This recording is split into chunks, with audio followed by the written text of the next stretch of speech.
जी बिस्मिल्लाहिर्रहमानिर्रहीम। हम temperature analysis जो है इसका प्रोग्राम कर रहे थे। इसका हमने अभी प्रोग्राम का मेन जो बॉडी है उसको हमने देखा था। अब इसमें कुछ मज़ीद चीज़ें हैं जो नेक्स्ट पेज पे आपके जो मैंने आपको नोट्स प्रोवाइड किए थे उसमें पेज नंबर 189 है। मैं इसको थोड़ा सा रिवाइज़ कर देता हूँ। इसमें जी हमारे पास दो अरेज थी बेसिकली हमने बनाई थी, अरे ए और अरे बी। और इसमें मैंने आपको बताया था कि जो अरे के नंबर ऑफ़ एलिमेंट्स हैं यही बेसिकली नंबर ऑफ़ डेज़ हैं। ठीक है, इसमें ये फ़र्स्ट पेज तो हमने डिस्कस कर लिया था।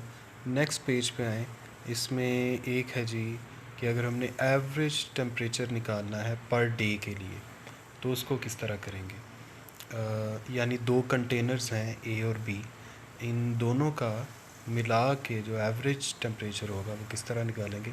आप जानते हैं कि एवरेज का फार्मूला होता है सम डिवाइडेड बाय टोटल नंबर। तो ज़ाहिर बात है दो कंटेनर्स हैं, दोनों के टेम्परेचर्स को हम ऐड कर देंगे और 2 से डिवाइड कर देंगे और जो नेक्स्ट न्यू अरे बनेगी उस अरे का हमने नाम दे दिया सी। तो कमांड लगा दी डिस्प्ले, पहले इन्वर्टेड कॉमा में हमने लिखा एवरेज टेम्परेचर पर डे लिखने चाहे इक्वल टू, पहले ये प्रिंट होके आएगा और फिर नेक्स्ट हमने डिस्प्ले की कमांड लगाई ब्रैकेट में, वो जो अरे सी हमने कैलकुलेट की थी उसको यहाँ पे मेंशन कर दिया। इसी तरह अगर एवरेज पर वीक निकालना है तो जो सी अरे आई है, सी यानी डेली का जो एवरेज आया है, अगर इन जितने भी डेज़ हैं अगर इन सब का फर्दर एवरेज निकाल लिया जाए, जिसको उसने दोबारा मीन कह दिया, आप मीन कह दें या आप इस तरह से फार्मूला बना के लिख दें। बेहतर है कि आप डायरेक्ट मीन की कमांड लगा दें और इसको हमने नाम दे दिया एवरेज डब्ल्यू, यानी एवरेज पर वीक। और कमांड हम यूज़ कर रहे हैं मीन और ब्रैकेट्स के अंदर अरे सी, तो वो खुद ब खुद इन सब की एवरेज निकाल के दे देगा। अच्छा, इसके बाद नेक्स्ट है जी when two temperatures are far apart, यानी फ़र्ज़ करें ए और बी कंटेनर जो है उनके टेम्परेचर्स में काफ़ी ज़्यादा डिफरेंस है। तो इसके लिए हम क्या करेंगे, सबसे पहले हमने ए माइनस बी एक हमने फार्मूला लिख दिया और इसके नतीजे में जो हमारे पास अरे बनेगी उसको हमने नाम दे दिया डी का। ये आपको लेफ़्ट हैंड साइड पे डी लिखा हुआ नज़र आ रहा है।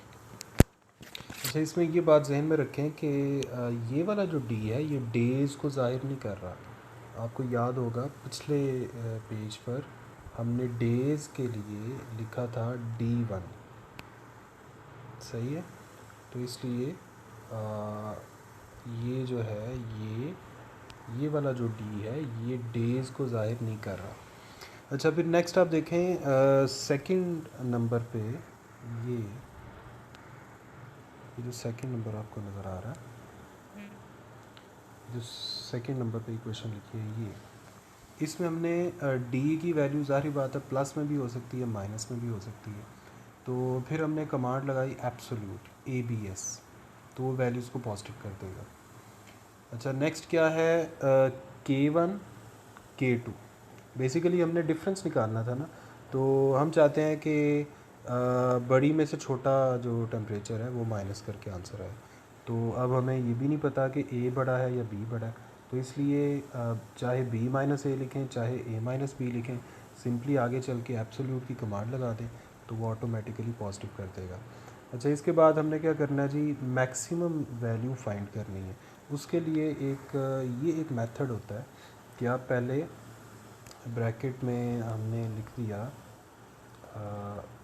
K1 K2 और फिर मैक्सिमम M। अब M जो अरे आएगी, पहले तो अरे आई D, फिर उसकी एब्सोल्यूट वैल्यूज़ उस अरे में जितने भी एलिमेंट्स होंगे सबकी एब्सोल्यूट वैल्यूज़ आ जाएंगी। फिर उस पर हमने मैक्स की कमांड लगा दी। अब ये मैक्स की जो कमांड है ये क्या करेगी, फ़र्ज़ करें लेट्स सपोज़ इसमें वैल्यूज़ हैं 4 6 7, ये मैं वैसे ही एक एग्जांपल दे रहा हूँ। तो इसमें जो मैक्सिमम वैल्यू है वो कौन सी है, 7, वो आपके पास लिखी हुई आ जाएगी। अच्छा, साथ ही ये जो K2 लिखा हुआ है ये बात याद रखें, ये जो K1 है ये वैल्यू बताएगा, यानी इस तरह जब हम फार्मूला यूज़ करते हैं तो इसमें जो फर्स्ट होता है, जैसे हमने K1 से ज़ाहिर किया है, ये वैल्यू बताएगा। और ये जो सेकंड प्लेस पे हमने लिखा हुआ है ये उस वैल्यू की नंबर, ये उस वैल्यू की लोकेशन बताएगा। लोकेशन से मुराद क्या है कि जो मेन अरे थी जिसमें से मैक्सिमम एलिमेंट हम निकाल रहे हैं, उस अरे में ये वाला जो मैक्सिमम वैल्यू है इसकी लोकेशन कौन सी है। अब आप जानते हैं, मैंने पहले भी आपको बताया कि बल्कि पिछले पेज पे हमने ये बात डिस्कस की थी कि बेसिकली जो नंबर की प्लेस है यानी लोकेशन है वो बेसिकली वो वाला दिन है। यानी फ़र्ज़ करें चौथे नंबर पे ये एलिमेंट अगर लिखा हुआ था जिसको हम मैक्सिमम कह रहे हैं, तो चौथे नंबर से मुराद क्या है कि ये 4th डे वाला टेम्परेचर है। ठीक है, तो सबसे पहले हम क्या करेंगे जी, पहले हम डिस्प्ले करेंगे difference of temperature is equal to, ये एज़ इट इज़ प्रिंट हो जाएगा क्योंकि हमने इन्वर्टेड कॉमा में इसको लिखा हुआ है। उसके बाद हम करेंगे डिस्प्ले और ब्रैकेट के अंदर हमने K1 लिख दिया। मैंने अभी आपको बताया कि K1 बेसिकली वैल्यू है, तो यहाँ वैल्यू आ जाएगी मैक्सिमम वैल्यू जो M अरे में स्टोर हुई थी। फिर उसके बाद हम डिस्प्ले करेंगे डे इज़ इक्वल टू, ये भी चूँकि इन्वर्टेड कॉमा में लिखा हुआ है तो ये भी एज इट इज़ प्रिंट होगा। फिर आगे डिस्प्ले K2, ये K2 में जो वैल्यू है यानी जो लोकेशन थी उस वैल्यू की वो आ जाएगी, यानी दिन कौन सा था वो लिखा आ जाएगा ऑटोमेटिकली। अच्छा जी, इसके बाद हम चलते हैं नेक्स्ट पे। नेक्स्ट है जी हमारे पास हॉटेस्ट डे, इसी तरह कोल्डेस्ट डे होगा। ये देखें, अच्छा हॉटेस्ट डे में हम कमांड बिल्कुल वैसी ही जैसे आपने ऊपर K1 K2 की फॉर्म में यूज़ की। अब देखें यहाँ हम सी अरे यूज़ कर रहे हैं।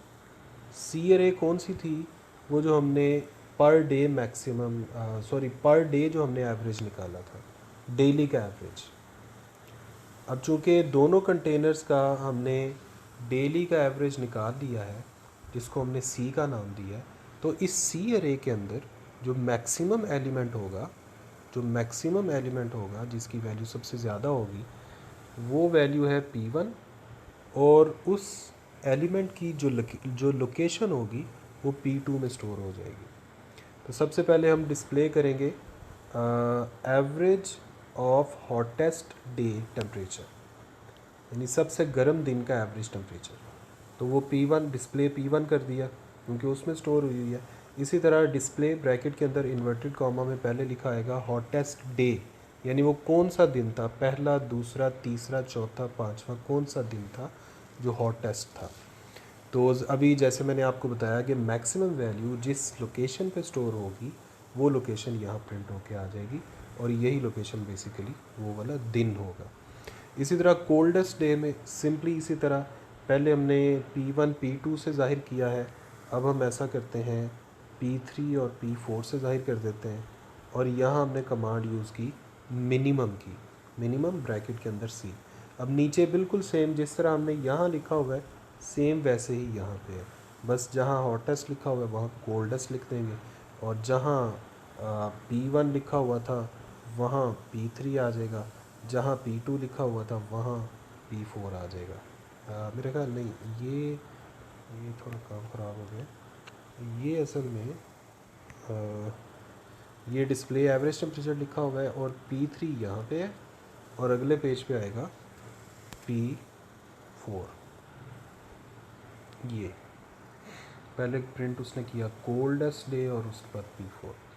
अच्छा, इसी तरह एक और तरह से प्रोग्राम हम बना सकते हैं। ये देखें, ये काफ़ी सारी ऑप्शंस एक ही जगह पे बता दी गई हैं।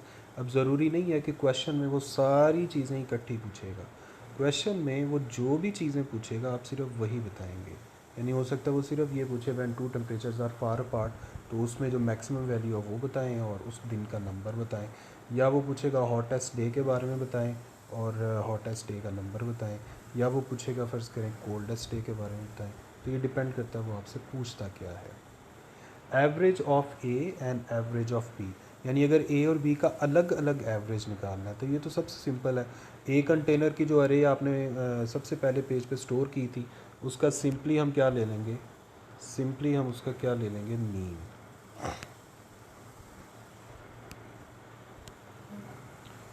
उसका हम ले लेंगे जी मीन, मीन ए। तो पहले प्रिंट कर दिया average temperature of A is equal to, तो वो ऑटोमेटिकली एवरेज आ जाएगा। इसी तरह एवरेज बी में हमने मीन बी लिख दिया, ऑटोमेटिकली एवरेज आ जाएगा। ठीक है जी। इसके बाद नेक्स्ट प्रोग्राम है जी ट्रांसपोर्ट रूट एनालिसिस। ये जो रूट है ये वो वाला रूट नहीं है जो हम कहते हैं किसी अलजेब्रिक एक्सप्रेशन में एक्स या वाई की वैल्यूज़ जो हैं उसको निकालने के लिए हम जो रूट का वर्ड यूज़ करते हैं। ये रूट है रास्ता। अब ट्रांसपोर्ट रूट एनालिसिस में हमने बात डिस्कस करनी है एक तो रूट, ये देखें सबसे पहले आपको ऊपर वाला जो टेबल नज़र आ रहा है इसमें जो पहला कॉलम है ये रूट को ज़ाहिर कर रहा है, यानी टोटल 5 रास्ते हैं। इन पांचों रास्तों में हर रास्ते में डिस्टेंस की वैल्यूज़ हैं। ये यहाँ फील्ड नहीं है, यहाँ कोई भी वैल्यूज़ आप पुट कर सकते हैं, सारी बात है।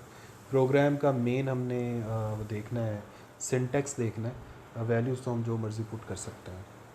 इसी तरह ये है टाइम, 5 वैल्यूज़ डिस्टेंस की और 5 टाइम। सबसे पहले वो कह रहा है जी find corresponding speed, average speed, speed, average speed, maximum speed and route number. ठीक है जी।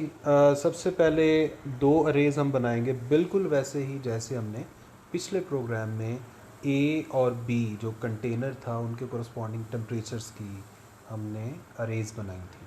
अब यहाँ भी देखें हम रूट की अरे नहीं बना रहे, क्योंकि हमें पता है कि जो डिस्टेंस की 5 वैल्यूज़ यहाँ हम लिखेंगे, उन पांचों वैल्यूज़ की जो लोकेशन है वो बेसिकली रूट का नंबर होगा।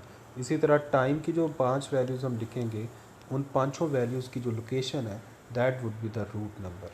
अच्छा, सबसे पहले हमने स्पीड का फार्मूला लिख दिया, डिस्टेंस ओवर टाइम। फिर एवरेज स्पीड को A V G S P से ज़ाहिर, देखें यहाँ हम फार्मूला बना रहे हैं। लेफ्ट हैंड साइड पे आप जो भी लिखते हैं ये मैटर नहीं करता, आप अपनी मर्ज़ी से जो मर्ज़ी लिख सकते हैं। जो मैटलैब के अंदर फार्मूला स्टोर्ड है या जो हमने कमांड यूज़ करनी है वो इक्वालिटी की राइट हैंड साइड पे है, इसको एज इट इज़ लिखना ज़रूरी है। देखें यहाँ हमने स्पीड पूरा लिखा, अगर यहाँ हम स्पीड को ज़ाहिर करने के लिए सिर्फ एस लिखते तो फिर यहाँ भी सिर्फ एस लिखना था। जो यहाँ लिखेंगे वही यहाँ लिखेंगे ब्रैकेट के अंदर, तो ये बात जहन में रखें। अब देखें मीन स्पीड आ गई, उसके बाद अगली बात उसने क्या पूछी थी, मीन या एवरेज स्पीड आ गई। देखें सबसे पहले उसने पूछा था स्पीड, हमने स्पीड बता दी। फिर उसने पूछा था एवरेज स्पीड, हमने एवरेज स्पीड बता दी। फिर उसने पूछा था मैक्सिमम स्पीड, मैक्सिमम स्पीड जो है वो बताने के लिए वो जो याद है अभी पिछले प्रोग्राम में हमने P1, P2 उस तरह की नोटेशन यूज़ की थी। अब आपकी मर्ज़ी है, अगर आप वो यूज़ करना चाहते हैं वो कर लें, अगर आप ऐसे ही लिखना चाहते हैं ऐसे कर लें। देखें फर्स्ट डिजिट या जो कॉमा से पहले है वो हमने लिख दिया मैक्स एस पी, यानी मैक्सिमम स्पीड। ये हमने खुद अपनी मर्ज़ी से लिख दिया, आप जो मर्ज़ी लिख सकते हैं, लेकिन जो यहाँ लिखेंगे उसे ही आगे थ्रू आउट यूज़ करना पड़ेगा। और टी एन से मुराद है ये क्या है जी, ये रूट के लिए है या क्या है, चलें आगे चल के देख लेते हैं। तो ये हमने लिख लिया, अब आ जाए आगे। बेसिकली बेटा ये लोकेशन बताएगा, ये जो टी एन है ना, अभी इसने पता नहीं क्यों ये टी एन यूज़ किया है, आप यहाँ रूट भी यूज़ कर सकते हैं। ये बेसिकली लोकेशन बताएगा, स्पीड की जो वैल्यूज़ आई हैं मैक्सिमम स्पीड, ये जो टी एन है ये लोकेशन कह रहा हूँ रूट बताएगा, वो वाला रूट कि किस रूट में स्पीड ज़्यादा थी, या रूट या टाइम। अब ये आप पे डिपेंड करता है कि आप यहाँ कौन सी वैल्यू देखना चाहते हैं। अच्छा जी, इसके बाद आ जाए नेक्स्ट पेज पे, यहाँ है टोटल डिस्टेंस, एवरेज डिस्टेंस। अब ये सिर्फ डिस्टेंस के बारे में, तो देखें पहले फार्मूला लिख लेंगे टोटल डिस्टेंस के लिए, यानी सम ब्रैकेट के अंदर डी वाली जो अरे है उसके सारे एलिमेंट्स को ऐड कर देगा। इसी तरह एवरेज डिस्टेंस में क्या होगा, जो डी वाली अरे है उसके सारे एलिमेंट्स को का ऑटोमेटिकली मीन ले लेगा। इसके बाद अगला है जी route number when speed is above mean value. अब देखिए मीन स्पीड तो आप पिछले पेज पे निकाल ही चुके हैं, तो अब हम जानना चाहते हैं कि जब जिस रूट पे स्पीड जो है वो मीन वैल्यू से ज़्यादा होगी उस रूट की का नंबर बता दें। तो इसके लिए हम फार्मूला यूज़ करेंगे root number is equal to find. Find से मुराद है ये उस वैल्यू की लोकेशन बताएगा, अरे के अंदर जिस वैल्यू को हम यहाँ कॉल कर रहे हैं, जिस वैल्यू को यहाँ कॉल कर रहे हैं उस वैल्यू की लोकेशन बता देगा। ठीक है, ये हमने पहले भी कमांड देखी थी फाइंड वाली, जिसमें मैंने आपको बताया था कि ये लोकेशन बताने के लिए यूज़ की जाती है। तो यहाँ उसने फार्मूला यूज़ किया जी स्पीड इज़ लेस और इक्वल टू मीन स्पीड। ये अलग फार्मूला है, कमांड है मीन स्पीड के लिए जो आपने पिछले पेज पे की, यहाँ डायरेक्ट यूज़ कर रहे हैं। लेस और equal to root number when speed is above mean value. Above mean value, यहाँ तो लेस की कमांड यूज़ कर रहे हैं, तो इसको आप देख लीजिएगा, आप ग्रेटर लिख दें, या अगर अबव और इक्वल की कमांड होती यहाँ पे अबव और इक्वल, तो आप यहाँ इक्वल भी लिख देते। तो ये डिपेंड करता है कि ऊपर डिमांड क्या है, जो यहाँ डिमांड होगी आप यहाँ वही यूज़ कर लेंगे। ओके, इसके बाद है जी स्पीड इन डिसेंडिंग ऑर्डर। तो स्पीड तो हम फाइंड कर चुके हैं, स्पीड वाली जो भी अरे आएगी उस अरे में ये वाली हम कमांड यूज़ कर लेंगे डी सॉर्ट। तो ये जो कमांड है ये डिसेंडिंग ऑर्डर में हमें वो सारी स्पीड की वैल्यूज़ दे देगी। ठीक हो गया जी। तो मेरा ख्याल है आज की वीडियो इतनी ही रखते हैं, इसके बाद हम नेक्स्ट अपना शुरू करेंगे इंटेग्रल वाला जो थोड़ा सा पोर्शन है ट्रेपेजॉइडल रूल। तो ये है जी पेज नंबर 191, यहाँ तक रखते हैं, इंशाल्लाह बाकी नेक्स्ट करेंगे। अल्लाह हाफ़िज़।